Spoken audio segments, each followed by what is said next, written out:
It fell to Secretary of State Rice to try to convince Congress of the wisdom of the president's plan to send an additional 21,000 troops to Iraq. The stakes in Iraq are enormous, and that the consequences of failure would also be enormous. But she ran into a buzzsaw of opposition from both Democrats and Republicans. In choosing to escalate the war, the president virtually stands alone. Secretary Rice, I believe it's a tragic mistake.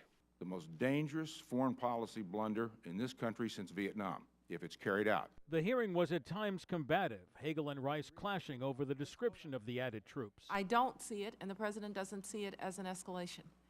What he sees Putting is 22,000 new troops, more troops in, is not an escalation? Well, I think, Senator, escalation is not just a matter of how many numbers you put in. Escalation is also a question of, are you changing the strategic goal of what you're trying to do? Are you escalating? Would you call it a decrease and billions of dollars more that you need for it? I would call it, Senator, an augmentation that allows the Iraqis to deal with this very serious problem that they have in Baghdad. There was some support of the president's plan here at the Capitol.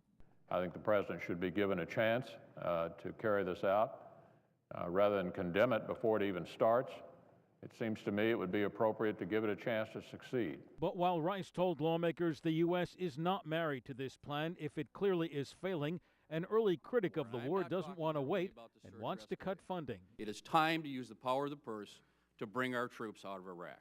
The outright hostility to the president's Iraq policies was evident throughout the hearing, which one senator said marked the end of the Senate's bipartisan rubber stamp of the administration's policies. And while Democrats were the most vocal in their opposition, they now have to walk a fine line between criticizing the administration and appearing to undermine the troops in the field. Jerry Bodlander, The Associated Press, Capitol Hill.